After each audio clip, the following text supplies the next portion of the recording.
This girl can appear anywhere in the form of water. She can even travel through time and space at will, control atoms at will through the movement of water molecules. The story begins. The heroine, Jenny, meets a girl in a bar. A girl who was born with an abnormal sclera, the strange color in her eyes, as beautiful as the stars in the sky. Jenny was immediately attracted to her, seeing that the girl didn't make any friends. So Jenny took the initiative to talk to her. She promised to be by her side all the time. On their way home, they found a puddle of water, but it hadn't rained recently. Jenny was curious and went to check it out, but there was nothing in the water except her own reflection. But the girl was very afraid of this puddle of water, and even left directly.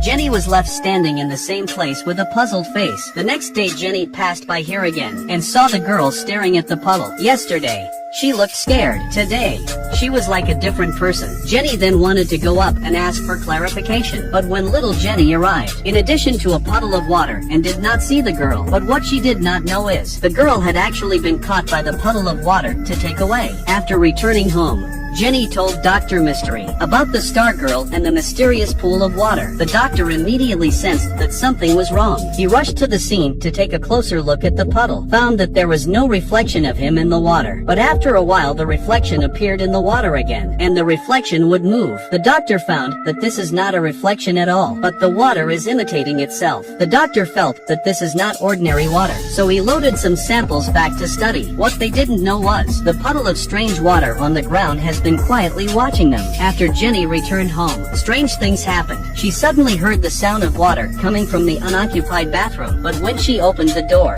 there was no one there. She only saw a lot of water stains in the bathtub. Just when she was confused, suddenly saw a figure behind the shower curtain. She cautiously reached out and pulled the curtain open, but saw nothing. Careful, she found that there was water flowing down the drain, so she looked into the hole with curiosity, and there it was.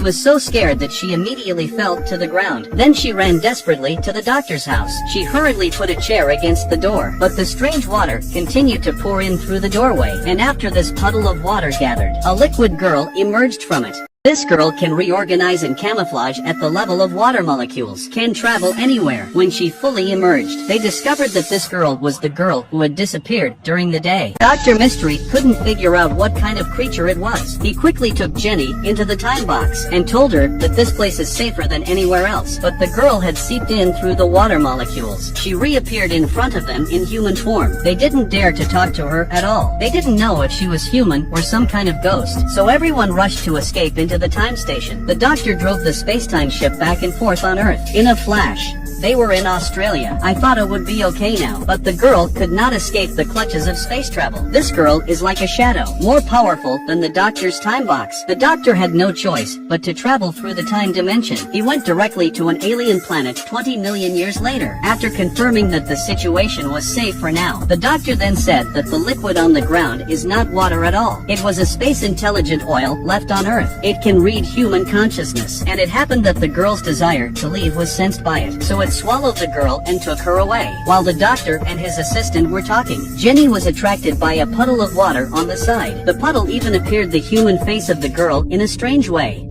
This girl is already the same as the doctor, can travel through time and space at will. Under her attack, the doctor's space-time ship also appeared broken. After everyone escaped to the time box, the doctor hurried to start the ship again, but this time he didn't want to hide anymore. Instead, he wanted to use weapons to destroy her. They traveled to a war in the past, and sure enough, the girl came after them. The doctor lured her to the robot cannon, using identity scanning to get the shells to target him. Before the attack, he took the opportunity to dodge. The shells then hit the girl behind her. Surprisingly, the girl did not change her face at all, and did not suffer a bit of damage. Soon the robot's camera showed the girl's sclera. It turned out that the girl had assimilated the robot from the atomic level. The doctor looked at the character in front of him, who could not even handle himself. He told her to leave, but the girl turned her attention to Jenny. Jenny understood what she meant right away. Jenny had promised her that she would always be there for her. This time she came to keep her promise and take her away. The girl then held out her hand and invited her sincerely. The doctor desperately told Jenny to stay away from her, but Jenny couldn't help but put her hand on her. When contact was made, the girl brought Jenny to the interdimensional world of the universe. In this world, time is just a moment, and space is just a stone's almost throw away. She wanted to invite Jenny to travel with her through time and space. Just as Jenny was almost confused by the illusion, she heard a loud call from the doctor. She instantly came to her senses. She decisively refused to leave with the girl. The girl heard and did not bother. Finally,